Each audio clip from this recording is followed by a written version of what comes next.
ಆತ್ಮೀಯ ವೀಕ್ಷಕರೇ, ಎಲ್ಲರಿಗೂ KP ಎಕ್ಸ್ಟೆಂಟ್ ಕ್ಲಾಸಸ್ಗೆ ಸ್ವಾಗತ. ಈ ಒಂದು ವಿಡಿಯೋದಲ್ಲಿ ನಾವು 7ನೇ ತರಗತಿ ಗಣಿತ ಭಾಗ 1 ಅದರಲ್ಲಿ 3ನೇ ಅಧ್ಯಾಯ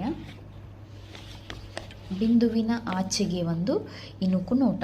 ಈ ಒಂದು ಅಧ್ಯಾಯದಲ್ಲಿ ನಾವು ಪೇಜ್ ನಂಬರ್ 49 ಮತ್ತು ಪೇಜ್ ನಂಬರ್ 51ರವರೆಗೆ 51 ಮತ್ತು 52ರಲ್ಲಿ ಇರ್ತಕ್ಕಂತಹ ಎಲ್ಲ ಕ್ವಶನ್ಸನ್ನು ಆಲ್ರೆಡಿ ವಿಡಿಯೋ ಮಾಡಿ ನಾನು ನಮ್ಮ ಚಾನಲ್ಲೇ ಅಪ್ಲೋಡ್ ಮಾಡೀನಿ. ಯಾರಾದರೂ ನೋಡಿಲ್ಲ ಅಂತಂದರೆ ಹೋಗಿ ನೋಡ್ಬೋದು. ಇವತ್ತು ಪೇಜ್ ನಂಬರ್ 53 ಮತ್ತು 54ರಲ್ಲಿರ್ತಕ್ಕಂಥ ಕ್ವಶನ್ಸನ್ನು ನೋಡೋಣ ಬನ್ನಿ. ಚಿತ್ರದಲ್ಲಿ ತೋರಿಸಿರುವಂತೆ ಶೈಲಜಾ ಅವರ ಕೈಯ ಉದ್ದ 12.10 ಮಾಣಗಳು ಮತ್ತು ಅವರ ಅಂಗೈ 6.10 ಮಾಣಗಳಷ್ಟಿದೆ. ಅತಿ ಉದ್ದವಾದ ಬೆರಳಿನ ಉದ್ದ ಎಷ್ಟು ಅಂತ ಕೇಳಿದ್ದಾರೆ. ನೋಡ್ರಿ, ಅವರು ಕ್ವಶನನ್ನು ನೋಡ್ರಿ ಏನಿದೆ. ಶೈಲಜಾ ಅವರ ಒಂದು ಪೂರ್ತಿ ಕೈಯ ಉದ್ದ ಎಷ್ಟಿದೆ ಅಂತಂದರೆ 12.10 ಆಮೇಲೆ ಅಂಗೈ ಅಂದರೆ ಇಲ್ಲಿಂದ ಹಿಡಿದು ಇಲ್ಲಿವರೆಗೆ ಎಷ್ಟು ಉದ್ದ ಇದೆ ಅಂತಂದ್ರೆ 6.10 ಇದೆ. ಹಾಗಾದರೆ ಅವ್ರು ಕೇಳಿರೋದು ಮಧ್ಯದ ಬೆರಳಿನ ಉದ್ದ ಅಥವಾ ಅತಿ ಉದ್ದವಾದ ಬೆರಳು. ನಮ್ಮ 4 ಬೆರಳುಗಳಲ್ಲಿ ಅತ್ಯಂತ ಉದ್ದವಾದ ಬೆರಳು ಅಂತಂತಂದರೆ ಇದು ಮಿಡಲ್ ಫಿಂಗರ, ಮಧ್ಯದ ಬೆರಳು. ಸೊ ಈ ಮಧ್ಯದ ಬೆರಳು ಇದು ಉದ್ದ ಎಷ್ಟು ಅಂತ ಕೇಳ್ಯಾರ. ಅತಿ ಉದ್ದವಾದ ಬೆರಳಿನ ಉದ್ದ ಎಷ್ಟು ಅಂತ ಕೇಳಿದಾರೆ ಅವರ. ಸೊ ನೀವು ನೋಡ್ಬೋದು, ಈ ಪೂರ್ಣ ಉದ್ದದಲ್ಲಿ ಈ ಉದ್ದವನ್ನು ನಾವೇನು ಮಾಡಬೇಕಾಗ್ತದೆ ಅಂತಂದ್ರೆ ಮೈನಸ್ ಮಾಡಬೇಕಾಗ್ತದೆ. ಅಂದಾಗ ನಮಗೇನು ಸಿಗ್ತದೆ, ಈ ಮಧ್ಯದ ಬೆರಳಿನ ಉದ್ದ ನಮಗೆ ಸಿಗ್ತದೆ. ಸೊ ನೋಡ್ರಿ ಯಾವ ರೀತಿ ಮಾಡೋದು ಅಂತಂದರೆ, ಪೂರ್ಣಾಂಕಗಳನ್ನು ಸಪ್ರೇಟಾಗಿ ಮೈನಸ್ ಮಾಡೋದು, ಆಮೇಲೆ ಈ ಭಿನ್ನ ರಾಶಿಗಳನ್ನು ಸಪ್ರೇಟಾಗಿ ಮೈನಸ್ ಮಾಡೋದು ಒಂದು ವಿಧಾನ. ಸೊ 12ರೊಳಗೆ 6 ಕಳೆದ್ರೆ 6, ಇಲ್ಲಿ ಛೇದ ಸೇಮ್ ಇರೋದ್ರಿಂದ 7ರಲ್ಲಿ 4 ಕಳಿಬೇಕಂತಂದ್ರೆ ದೊಡ್ಡ ಸಂಖ್ಯೆ ಚಿಹ್ನೆ ಮೈನಸ್ ಇರೋದ್ರಿಂದ -3/10 ಆಗ್ತದೆ. ಸೊ ಈ 3/10 6 5 + 1 ಅಂತ ಸ್ಪ್ಲಿಟ್ ಮಾಡಿ, 10 10/10 ಅಂತ ಸ್ಪ್ಲಿಟ್ ಮಾಡಿ, ಆಮೇಲೆ 5 10/10 - 3/7 ಅಂತ ಮಾಡಿದ್ರೆ 10 3 ಕಳೆದ್ರೆ 7 ಬರ್ತದೆ. 5 + 7/10 ಅಂದ್ರೆ 5.10 ಅನ್ನೋದು ಒಂದು ವಿಧಾನ. ಇನ್ನು ಎರಡನೇ ವಿಧಾನ ಯಾವುದಪ್ಪ ಅಂತಂತಂದರೆ, ಡೈರೆಕ್ಟಾಗಿ ಏನು ಮಾಡೋದಂದ್ರೆ ಇದನ್ನ ಮೈನಸ್ ಮಾಡೋದು. 11ರಾಗ 6 ಕಳೆದ್ರೆ 5, 14ರಾಗ 7 ಕಳೆದ್ರೆ 7/10. ಸೊ ನೋಡ್ರಿ, ಎಣಿಕೆಯ ಸಂಖ್ಯೆಗಳ ಸಂದರ್ಭದಲ್ಲಿ 10ನೆಯ ಒಂದು ಭಾಗದಿಂದ ಕಳೆಯಲು ಪ್ರಾರಂಭಿಸುವುದು ಅನುಕೂಲಕರ. ನಾವು 10ನೇ ಒಂದುಗಳಿಂದ 10ನೇ ಒಂದುಗಳನ್ನು ತೆಗೆಯಲು ಸಾಧ್ಯವಿಲ್ಲ. ಆದ್ದರಿಂದ ನಾವು 12ರಿಂದ ಒಂದು ಮಾನವನ್ನು ವಿಭಜಿಸಿ ಅದನ್ನು 10 10ನೇ ಒಂದುಗಳಾಗಿ ಪರಿವರ್ತಿಸುತ್ತೇವೆ. ಈಗ ಸಂಖ್ಯೆಯಲ್ಲಿ 11 ಮಾನಗಳು ಮತ್ತು 14 10ನೇ ಒಂದುಗಳು ಇವೆ. ನಾವು 14 10ನೇ ಒಂದುಗಳಿಂದ 7 10ನೇ ಒಂದುಗಳನ್ನು ಕಳೆಯುತ್ತೇವೆ ಮತ್ತು ನಂತರ 11 ಮಾನಗಳಿಂದ 6 ಮಾನಗಳನ್ನು ಕಳೆಯುತ್ತೇವೆ ಅಂತಂದರೆ ಇದನ್ನು ಅವರ ಪರಿವರ್ತನೆ ಮಾಡಿದ್ದಾರೆ. ಯಾವ ರೀತಿ ಪರಿವರ್ತನೆ ಮಾಡಿದ್ದಾರೆ ಅಂತಂದರೆ, 12.10 11 ಮಾಡ್ಕೊಂಡು ಒಂದು 10 ಈ ಕಡೆ ಶಿಫ್ಟ್ ಮಾಡಿ ಇದನ್ನು 14 ಮಾಡಿದ್ದಾರೆ. ಸೊ ಅಂದಾಗ ನಮಗೇನಾಗ್ತದೆ, ಇದು ಕಳೀಲಿಕ್ಕೆ ಈಸಿ ಆಗ್ತದೆ. ಯಾಕಂದರೆ ಇದು ಚಿಕ್ಕ ಸಂಖ್ಯೆ, ದೊಡ್ಡ ಸಂಖ್ಯೆ ಕಳೆಯೋದು ನಮಗೆ ಬರೋದಿಲ್ಲ. ಅದಕ್ಕೆ ನಾವೇನು ಮಾಡಿದ್ವಿ, 12 ಮಾನ ಇದ್ದಿದ್ದನ್ನು 11 ಮಾನಗಳಾಗಿ ಕನ್ವರ್ಟ್ ಮಾಡಿ ಇದರಲ್ಲಿರ್ತಕ್ಕಂಥ ಒಂದನ್ನು ಇಲ್ಲಿ ತೆಗೆದ್ರೆ ಅದು ಎಷ್ಟಾಯಿತು, 14 ಆಯಿತು. ಸೊ ಈಗ ಈಸಿಯಾಗಿ ನಾವು 11ರಾಗ 6 ಕಳೆದ್ರೆ 5, 14ರಾಗ 7 ಕಳೆದ್ರೆ 7/10 ಅಂತ ನಾವೇನು ಮಾಡ್ಬೋದು, ಅದನ್ನು ಡೈರೆಕ್ಟಾಗಿ ಮೈನಸ್ ಮಾಡ್ಬೋದು.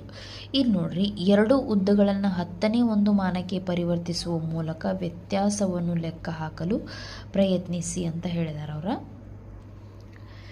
ಯಾವ ರೀತಿ ಅಂತಂದರೆ, ಇಲ್ಲಿ ನೋಡ್ರಿ, 12.4/10 ಮೈನಸ್ ನಾವೇನು ಕಳಿಬೇಕಾಗಿದೆ ಇಲ್ಲಿ 6 ಇಲ್ಲಿ ಕಾಣಿಸ್ತಿದೆ ಅಲ್ಲ, 6.7 ಇದನ್ನು ನಾವೇನು ಮಾಡಬೇಕಾಗಿದೆ, ಮೈನಸ್ ಮಾಡಬೇಕಾಗಿದೆ. ಈ ಪೂರ್ಣಾಂಕ ಇದ್ದಿದ್ದನ್ನು ಡೈರೆಕ್ಟ್ ಏನು ಮಾಡಬೇಕಂತಂದ್ರೆ ಭಿನ್ನ ರಾಶಿ ರೂಪಕ್ಕೆ ಪರಿವರ್ತಿಸ್ಬೇಕಂತಂದ್ರೆ 12 × 120 ಅದಕ್ಕೆ 4 ಕೂಡಿಸಿದ್ರೆ 124/10 ಅಂತ ಬರ್ತದೆ.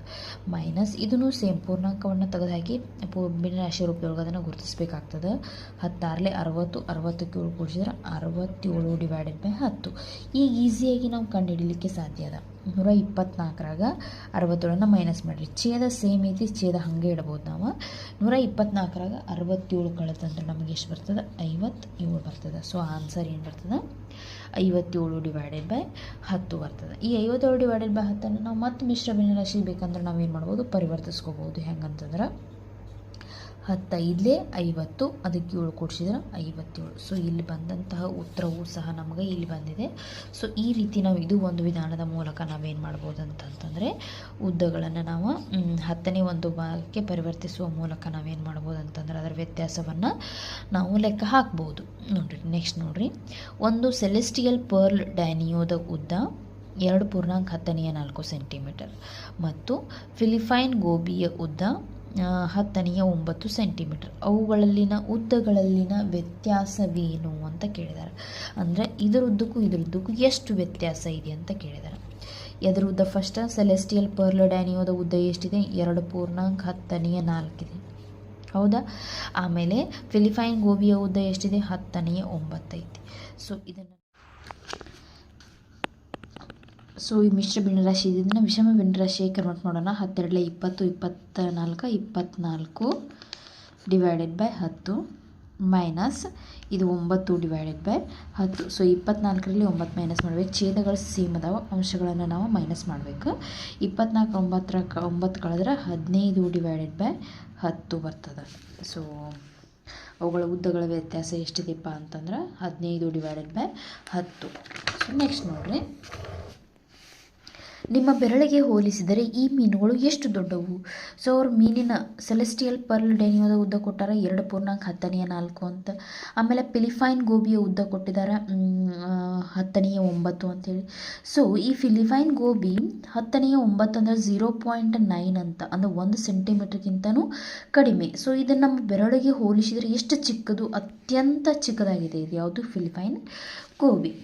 ಇನ್ನು ನಮ್ಮ ಬೆರಳು ಅಂದಾಜು ನೀವು ನಿಮ್ಮದು ಬೆರಳನ್ನು ಲೆಕ್ಕ ಹಾಕಿ ಇದನ್ನು ನಾವೇನು ಮಾಡ್ಬೋದು ಅಂತಂತಂದ್ರೆ ಕಳೆದು ಅದರದ್ದು ವ್ಯತ್ಯಾಸ ಎಷ್ಟೈತಿ, ಅಥವಾ ಮೀನು ಎಷ್ಟು ದೊಡ್ಡದಿದೆ ಅಥವಾ ನಿಮ್ಮ ಕೈ ಬೆರಳು ಎಷ್ಟು ದೊಡ್ಡದಿದೆ ಅನ್ನೋದನ್ನು ನೀವು ಲೆಕ್ಕ ಹಾಕೋಬೋದು. ಇನ್ನು ನೋಡಿರಿ, ಸೆಲೆಸ್ಟಿಯಲ್ ಪರ್ಲ್ ಡೈನಿಯೋ 2.4 ಐತಿ.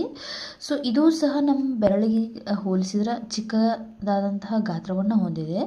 ಸೊ ನಿಮ್ಮ ಬೆರಳಿನ ಉದ್ದದ ಅಳತೆ ಮಾಡ್ಕೊಂಡು ಇದನ್ನು ನೀವು ಅದರೊಳಗೆ ಮೈನಸ್ ಮಾಡಿದ್ನಿ ಅಂತಂದ್ರೆ ಇದು ಎಷ್ಟು ಚಿಕ್ಕದು, ನಿಮ್ಮ ಬೆರಳು ಎಷ್ಟು ದೊಡ್ಡದು ಅಂತಕ್ಕಂಥದ್ದು ಉತ್ತರ ನಿಮ್ಗೆ ಸಿಗ್ತದೆ. ಇಲ್ಲಿ ಕೊಟ್ಟಿದ್ದಾರೆ. ಸೊ ಇದು ಸಹ ನಿಮ್ಮ ಬೆರಳಿಗೆ ಹೋಲಿಸಿದ್ರೆ ಚಿಕ್ಕದಾಗಿಯೇ ಇದೆ ಅಂತ ಹೇಳ್ಬೋದು. ಬಟ್ ಅಗಲಕ್ಕೆ ದಪ್ಪಿದೆ, ಬಟ್ ಉದ್ದಕ್ಕೇನಿದೆ ನಿಮ್ಮ ಬೆರಳಿಗೆ ಹೋಲಿಸಿದ್ರೆ ಚಿಕ್ಕದಾಗಿಯೇ ಇದೆ.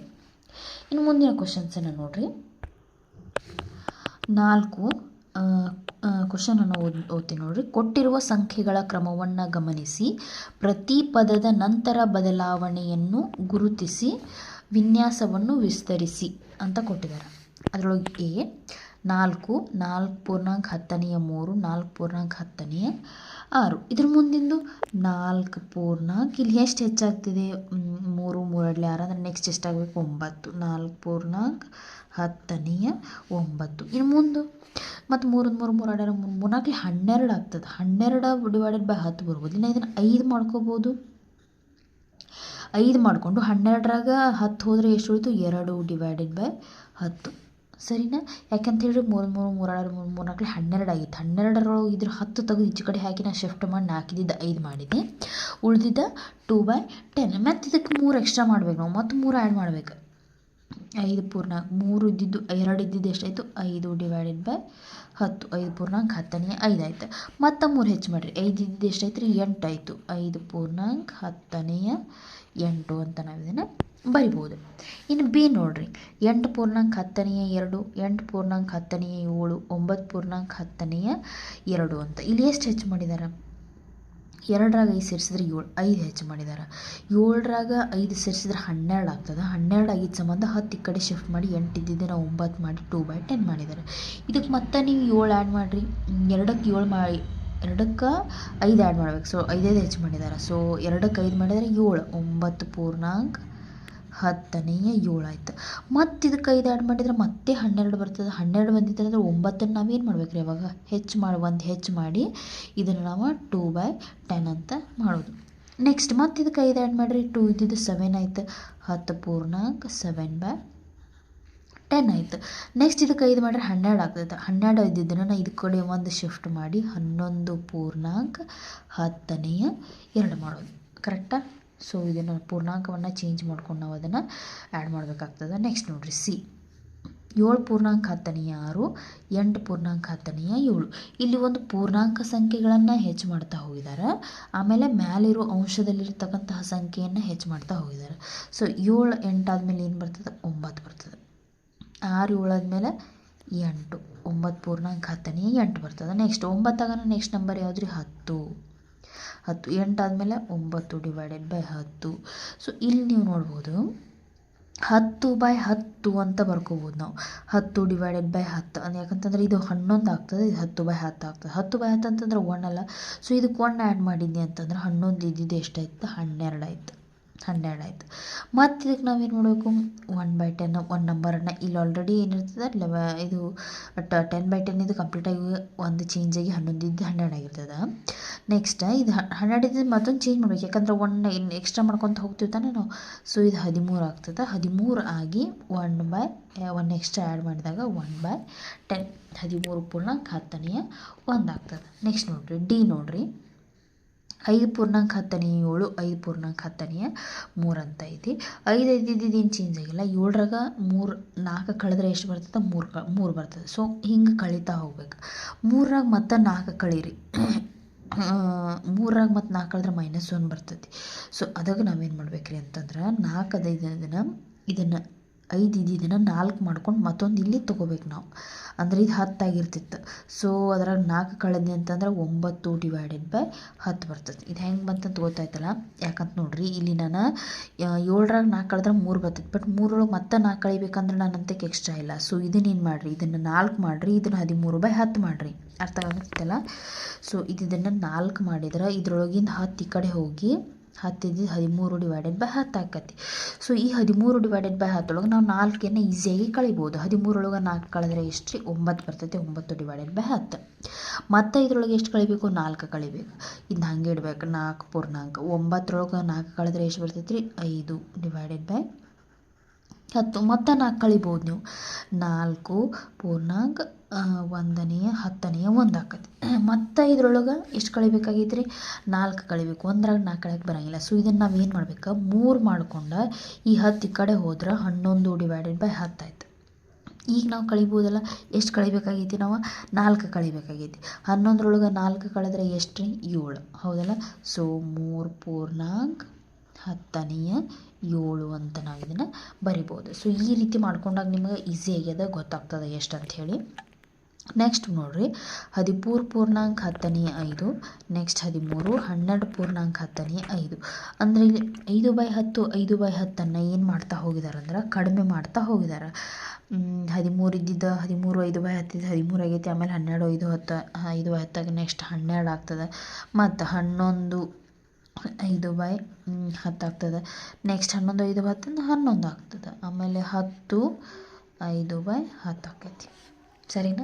ನೆಕ್ಸ್ಟ್ ನೋಡಿರಿ ಎಫ್ 11 10(5), 10 10(4), 9 10(3). ಒಂದು ಇದು ಕಡಿಮೆ ಆಗ್ತಾ ಬಂದದ್ದು, ಇದು ಒಂದು ಕಡಿಮೆ ಆಗ್ತಾ ಬರ್ತದೆ. ಸೊ 11 ಇದ್ದಿದ್ದು 10 ಆಗಿದೆ, 10 ಇದ್ದಿದ್ದು 9 ಆಗಿದೆ, 9 ಇದ್ದಿದ್ದು 8 ಆಕೈತಿ. 5 ಇದ್ದಿದ್ದು 4 ಆಗೈತಿ, 4 ಇದ್ದಿದ್ದು 3 ಆಗಿದೆ, 3 ಇದ್ದಿದ್ದು 2/10 ಆತ. ನೆಕ್ಸ್ಟ್ 8 ಇದ್ದಿದ್ದು ಮತ್ತು 7 ಮಾಡಿರಿ. 2 ಇದ್ದಿದ್ದು 1/10. ನೆಕ್ಸ್ಟ್ ಇದೇನಾಗ್ತದೆ? 6 ಆಕೈತಿ. 6 2 1 ಹೋಯ್ತು, 0 ಬರ್ತದೆ ಲಾಸ್ಟ್. ನೆಕ್ಸ್ಟ್ ಇದು ಹೋಗಿಬಿಡ್ತದೆ. ಅಂದರೆ 8 7 ಇದ್ದಿದ್ದು 6 ಆಕೈತಿ. 6 ಇದ್ದಿದ್ದು ಮತ್ತು ಒಂದು 9. 10/10 ಅಂತಂದ್ರೆ ಎಷ್ಟಾಕಿತ್ತು? ಇದು 6ಅನ್ನು ನಾವು ಹೆಂಗೆ ಬರಿಬೋದು ಅಂತಂದ್ರೆ 5 10/10 ಅಂತ ಬರಿಬೋದು. ಹೌದಲ್ಲ? 5 10/10 ಅಂತ ಬರಿಬೋದು. ಅಂದರೆ 5ಕ್ಕೆ ಸಮ 6ಕ್ಕೆ ಸಮ. ಇದು 5 10/10 ಇದ್ದು 6ಕ್ಕೆ ಸಮ. ಸೊ ನಾವು ಇದ್ರೊಳಗೆ ಒಂದು ಕಳೆದ್ವಿ ಅಂದರೆ ಏನು ಬರ್ತೈತೆ ನಮ್ಗೆ? ಇದ್ರೊಳಗೂ ಒಂದು ಕಳಿಬೇಕು. ಪೂರ್ಣಾಂಕದೊಳಗೆ ಒಂದು ಕಳೆದ್ರೆ 4 ಆಯ್ತು. 10/10 ಒಳಗೆ ಅಂದ್ರೆ 9/10 ಅಂತ. ಸೊ ಇದು ಅರ್ಥ ಆಗಿದೆ ಅಲ್ಲ ಮಕ್ಕಳೇ? ಯಾವ ರೀತಿ ಅದನ್ನು ನಮ್ಮ ಮುಂದಿನ ಸಂಖ್ಯೆಯನ್ನು ನಾವು ಸರಿಯಾದ ಕ್ರಮವನ್ನು ಬಳಸಿ ನಾವು ಮುಂದಿನ 4 ಅಂಕೆಗಳನ್ನು ಇಲ್ಲಿ ಏನು ಮಾಡಿದ್ದೀವಿ ಅಂತಂದ್ರೆ ಮುಂದಿನ 4 ಸಂಖ್ಯೆಗಳನ್ನು ಬರೆದಿದ್ದೀವಿ. ನೆಕ್ಸ್ಟ್ ನೋಡಿರಿ 100ನೇ 1 ಭಾಗ. ಒಂದು ಕಾಗದದ ಹಾಳೆಯ ಉದ್ದ 8 ಪೂರ್ಣಾಂಕ 10(9) ಐತಿ. ನೀವು ಚಿತ್ರದಲ್ಲಿ ನೋಡ್ಬೋದು. ಒಂದು ಹಾಳೆ ಇಲ್ಲಿ ಮ್ಯಾಲೆ ಕೊಟ್ಟಿದ್ದಾರೆ. ಈ ಹಾಳೆ ಉದ್ದ ಎಷ್ಟೈತೆ ಅಂತಂದರೆ 8 ಪೂರ್ಣ ಐತಿ. ಆಮೇಲೆ 10ರೊಳಗೆ 9ನೇ ಭಾಗ, ಇಲ್ಲಿ 9ಕ್ಕಿಂತ ಒಂದು ಲೈನ್ ಹಿಂದೆ ಐತಿದೆ ಏನು ಹಾಳೆಯ ಉದ್ದ. ಅವ್ರು ಏನು ಮಾಡ್ತಾರಂದ್ರೆ ಆ ಹಾಳೆಯನ್ನು ಅರ್ಧ ಮಡಿಸ್ತಾರಂತ. ಅರ್ಧ ಮಡಚಿದಾಗ ಅದು ಉದ್ದ ಎಷ್ಟು ಅಂತ ಕೇಳ್ಯಾರ. ನಾವು ಅದನ್ನು ನಿಖರವಾಗಿ ಹೇಳೋಕ್ಕಾಗ್ತದನ ಎಷ್ಟು ಉದ್ದ ಅಂತ ಇಲ್ಲ. ಯಾಕಂತಂದ್ರೆ ಇಲ್ಲಿ ನೋಡ್ರಿ 8 ಪೂರ್ಣಾಂಕ 10ನೇ 8 ಪೂರ್ಣ ಸುತ್ತು, ಅದ್ರಾಗ ಅರ್ಧ ಮಾಡಿದ್ವಿ ಅಂದ್ರೆ 4 ಬರ್ತೈತಿ. ಈ 9/10 ಅರ್ಧ ಮಾಡ್ಲಿಕ್ಕೆ ಬರೋಂಗಿಲ್ಲ. ಯಾಕಂತಂದ್ರೆ ಅದು 8ರಾಗ ಅರ್ಧ ಮಾಡಿದರೆ 4 ಬಂತು. ಈ 10ನೇ 9 ಭಾಗದಾಗ ಅರ್ಧ ಮಾಡಿದ್ರೆ ಅದು 10ನೇ 4 ಮತ್ತು 10ನೇ 5 ಇವುಗಳ ನಡುವೆ ಬರ್ತದೆ. ಸೊ ಅದನ್ನು ನಾವು ನಿಖರವಾಗಿ ಹೆಂಗೆ ಹೇಳೋಕ್ಕೆ ಸಾಧ್ಯ ಇದೆ? ಇಲ್ಲಿ ನೋಡಿರಿ, ನೀವು ಚಿತ್ರದಲ್ಲಿ ಇಲ್ಲಿ ಕರೆಕ್ಟಾಗಿ ನೋಡಿದ್ರೆ ನಿಮ್ಗೆ ಗೊತ್ತಾಗ್ತದೆ. ಈ 8 ಪೂರ್ಣಾಂಕ 10ನೇ 9 ಈ 2 ಸಂಖ್ಯೆಗಳ ಮಧ್ಯೆ ಬರ್ತೈತೆ. 4 ಮತ್ತು 5ರ ಮಧ್ಯೆ ಬರ್ತದೆ. ಸೊ 4 ಮತ್ತು 5ರ ಮಧ್ಯೆ 10 ಗೆರೆಗಳು ನಿಮಗೆ ಕಾಣಿಸ್ತಾ ಇದ್ದಾವೆಲ್ಲ ಇಲ್ಲಿ. ಈ 10 ಗೆರೆಗಳು ಏನು ಸೂಚಿಸ್ತಾವಂತಂದ್ರೆ ಪ್ರತಿಯೊಂದು ಗೆರೆ 4 ಮತ್ತು 5ರ ಮಧ್ಯೆ ಇರ್ತಕ್ಕಂತಹ ಪ್ರತಿಯೊಂದು ಗೆರೆ ಏನು ಸೂಚಿಸ್ತಾವಪ್ಪ ಅಂತಂದ್ರೆ 4 ಪೂರ್ಣಾಂಕ 10ನೇ 1, 4 ಆದಮೇಲೆ ಒಂದೊಂದು ಗೆರೆ 1ನೇ 10, 10ನೇ 1, 10ನೇ 2, 10ನೇ 3, 10ನೇ 4, 10ನೇ 5, 4 ಪೂರ್ಣಾಂಕ 10ನೇ 6, 4 ಪೂರ್ಣಾಂಕ 10ನೇ 7, 4 ಪೂರ್ಣಾಂಕ 10ನೇ 8, 4 ಪೂರ್ಣಾಂಕ 10ನೇ 9, ಕೊನೆಗೆ 4 ಪೂರ್ಣಾಂಕ 10ನೇ 10 ಅಂದ್ರೆ 5. 4 ಪೂರ್ಣಾಂಕ 10ನೇ 10 ಅಂತಂದರೆ ಏನು ಬರ್ತದೆ? 5 ಬರ್ತದೆ. ಸೊ ಆ ಒಂದು ಹಾಳೆಯ ಇದರ ಮಧ್ಯದಲ್ಲಿ ಬರ್ತದೆ. ಸೊ ನೋಡ್ಬೋದು ನೀವಿಲ್ಲಿ ಇಷ್ಟು ನಾವು ಈ 2 ಸಂಖ್ಯೆಗಳ ಮಧ್ಯೆ ಮತ್ತೆ ಏನು ಮಾಡಿ 10 ಲೈನ್ನ ಡಿವೈಡ್ ಮಾಡಿ, ಸೊ ಅದನ್ನು ಈ ರೀತಿ ನಾವು ಇಂಡಿಕೇಟ್ ಮಾಡ್ತೀವಿ. ಪ್ರತಿ 2 ಸಂಖ್ಯೆಗಳ ನಡುವೆ 10 ಸಣ್ಣ ಭಾಗಗಳಿರ್ತಾವೆ ಮತ್ತು ಒಂದು ಮಾನದಲ್ಲಿ 10ನೇ 1 ಭಾಗಗಳಿರ್ತಾವೆ. ಆದ್ದರಿಂದ ಒಂದು ಮಾನ ಅಂತಂದ್ರೆ ಅದರೊಳಗೆ 100 ಸಣ್ಣ ಭಾಗಗಳನ್ನು ನಾವು ಕಾಣ್ತೀವಿ. ಒಂದು ಭಾಗದ ಉದ್ದ ನಾವು ಬೇಕಂತಂದ್ರೆ 1/100 ಮಾನಕ್ಕೆ ಏನಾಗಿರ್ತದೆ ಸಮವಾಗಿರ್ತದೆ ಅಂತ ಹೇಳ್ಬೋದು. ಇಲ್ಲಿ ನೋಡ್ರಿ, ನಾವು ಕೇಳಿದಂಥ ಪ್ರಶ್ನೆ ಏನಂತಂದ್ರೆ ಮಡಚಿದ ಕಾಗದದ ಉದ್ದ ಎಷ್ಟು ಅಂತ ಕೇಳಿದಾರೆ ಅವರು. ಅದು 4 ಪೂರ್ಣಾಂಕ 10ನೇ 4 100ನೇ 5ರಲ್ಲಿ ಏನು ಮಾಡ್ತದೆ ಅಂತಂತಂದ್ರೆ ಕೊನೆಗೊಳ್ಳುತ್ತದೆ ಎಂಬುದನ್ನು ನಾವು ನೋಡಬಹುದು. ಇದನ್ನು 4 ಮಾನಗಳು ಮತ್ತು 4 10ನೇ 1ಗಳು ಮತ್ತು 5 100ನೇ 1ಗಳು ಎಂದು ನಾವೇನು ಮಾಡ್ಬೋದು ಅಂತಂದ್ರೆ ಅದನ್ನು ಓದ್ಬೋದು. ಅಂತಂದ್ರೆ 4 ಮಾನಗಳು, ಆಮೇಲೆ 4 10ನೇ 1ಗಳು, 4 10ನೇ 1ಗಳು ಅಂದ್ರೆ 10ನೇ 4 ಅಂತಂದ್ರೂ ಸಹ ಬರ್ತದೆ, ಮತ್ತು 100ನೇ 5ಗಳು ಅಂತಂತಂದ್ರೂ ಬರ್ತದೆ. ಅಥವಾ ಇದನ್ನು 5 100ನೇ 1ಗಳು ಅಂದರೆ ಇದ್ರ ಹಿಂದೆ 1 ಇರ್ತದೆ ಅಂತ ಏನೂ ಇಲ್ಲ ಅಂತಂದ್ರು 5 100ನೇ 1ಗಳು ಅಂತ ನಾವು ಇದನ್ನು ಸಹ ಏನು ಮಾಡ್ಬೋದು ಓದ್ಬೋದು. ಇಲ್ಲೊಂದು ಕ್ವಶನನ್ನು ಕೊಟ್ಟಿದ್ದಾರೆ ನೋಡ್ರಿ. ಎಷ್ಟು 100ನೇ 1ಗಳು 10ನೇ 1ಅನ್ನು ಉಂಟು ಮಾಡುತ್ತವೆ? ? ನಿಮ್ಮ ಸ್ಕೇಲಲ್ಲಿ ತೋರಿಸ್ತೀನಿ ನೋಡ್ರಿ. ನಾನು ಇಲ್ಲಿ ಕಾಣಿಸ್ತಿದೆ ಅಲ್ಲ, ಇದು 100ನೇ 1, ಇದು 100ನೇ 2, 100ನೇ 3, 100ನೇ 4, ಇದು 100ನೇ 5, 100ನೇ 6, 100ನೇ 7, 100ನೇ 8, 109, 100ನೇ 9, ಇದು 10ನೇ 1. ಹಂಗಂದ್ರೆ ಇಲ್ಲಿ ಎಷ್ಟಿದಾವೆ? 10ನೇ 1 ಆಗ್ಬೇಕಂದ್ರೆ 100ನೇ 1ಗಳು ಎಷ್ಟಾಗಬೇಕಂದ್ರೆ 10 ಆಗಬೇಕು. ಹಾಗಾದರೆ 10 100ನೇ 1ಗಳು 10 100ನೇ 1ಗಳು 10ನೇ 1ಅನ್ನು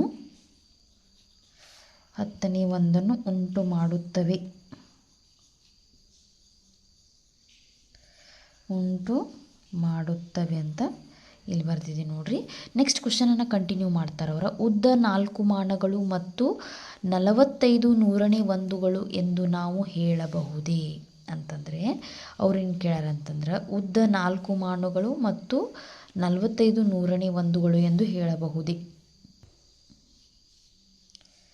4 ಮಾನಗಳು 45 100ನೇ 1ಗಳು ಎಂದು ಹೇಳಬಹುದೇ ಅಂತ ಹೇಳಿದ್ದಾರೆ. ಇಲ್ಲಿ ನೋಡ್ರಿ, 4 10ನೇ 4 100ನೇ 5. ಸೊ ಇದನ್ನು ನಾವು 4 ಮಾನಗಳು ಮತ್ತು 45 100ನೇ 1ಗಳು ಅಂತ ನಾವು ಹೇಳಬಹುದು. ಹೆಂಗಪ್ಪ ಅಂತಂದರೆ ಇಲ್ಲಿ ನೋಡ್ರಿ, ನೀವು ಇದು ಒಂದು ಲೈನ್ ಏನು ತೋರಿಸದ 1/100 ಅಂತಂದ್ರೆ ಒಂದು ನೂರನೇ ಒಂದುಗಳನ್ನು ಸೂಚಿಸ್ತದೆ. ಅಂಥ 10 ಸೇರಿದಾಗ ಏನಾಗ್ತದೆ ಅಂದ್ರೆ 1 10ನೇ ಒಂದುಗಳಂತ ನಾವಿಲ್ಲಿ ಸೂಚಿಸ್ಬೋದು. ಸೊ ಇಲ್ಲಿ ಎಷ್ಟಿರ್ತಾವೆ? 10 ಇರ್ತಾವೆ. ಇಲ್ಲಿ 20 ಅಂದ್ರೆ ನೂರನೇ ಒಂದುಗಳು, ಒಂದು ನೂರನೇ ಒಂದುಗಳು ಇಲ್ಲಿ 10, 20, 30, 45. ಸೊ ಇದನ್ನು ನಾವು ಯಾವ ರೀತಿ ತೋರಿಸ್ಬೋದು ಅಂತಂದರೆ, ನಾವೇನು ತೋರಿಸ್ಬೋದು ಅಂತಂದರೆ ಇದನ್ನು ಈ ಒಂದನ್ನು ನಾವು ಈ ರೀತಿ ತೋರಿಸ್ಬೋದು. ಅಂದರೆ 4 ಮಾನಗಳು 45 ನೂರನೇ ಒಂದುಗಳಂತ ನಾವು ಇದನ್ನೇನು ಮಾಡ್ಬೋದು ಅಂತಂದರೆ ಬರಿಬಹುದು. ಇಲ್ಲಿ ಪ್ರಶ್ನೆಯನ್ನು ಕೇಳಿದ್ದಾರೆ. ಹೌದು, ಉದ್ದ 4 ಮಾನಗಳು ಮತ್ತು 45 ನೂರನೇ ಒಂದುಗಳು ಎಂದು ನಾವು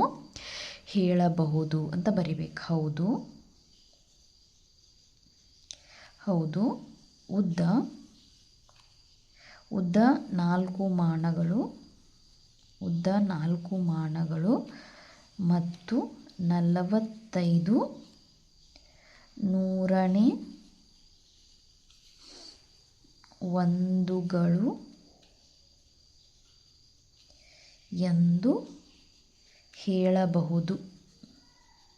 ಎಂದು ಹೇಳಬಹುದು. ಸೊ ಹೌದಲ್ಲ, ಇಲ್ಲೇನೈತಿ 4 ಮಾನಗಳು, 4 10ನೇ ಒಂದುಗಳು. ಅಂದರೆ ಇಲ್ಲಿ ನೋಡಿ 4 ಮಾನ ಅಂತಂದ್ರೆ ಇಲ್ಲಿಗೆ ಬರ್ತದೆ 4. ಇದು ಜಸ್ಟ್ ಇದು ಒಂದು ತೋರಿಸ್ತದೆ. 4 ಮಾನಗಳು ಇಲ್ಲಿ ಸ್ಕೇಲ್ನಾಗಿಲ್ಲ. ಸೊ ನಿಮಗೆ ಗೊತ್ತಾಗ್ತದೆ ಇಲ್ಲಿ 4 ಮಾನಗಳು 10ನೇ 4 ಅಂತಂದ್ರೆ ಇಲ್ಲಿ 4 ಮಾನ ಆದಮೇಲೆ 10ನೇ 4 ಅಂತಂದ್ರೆ ಇಲ್ಲಿಗೆ ಬಂತೈತೆ. ನೆಕ್ಸ್ಟ್ ಇದ್ರ ಮುಂದೆ 5 ಗೆರೆ ಹೋಗ್ಬೇಕು. ಸೊ ಇದನ್ನು ಒಟ್ಟಾರೆಯಾಗಿ ಹೆಂಗೆ ಹೇಳ್ಬೋದು ಅಂತಂದ್ರೆ 4 ಮಾನಗಳು 45 ನೂರನೇ ಒಂದು ಮಾನಗಳಂತ ನಾವು ಇದನ್ನು ಓದಬಹುದು.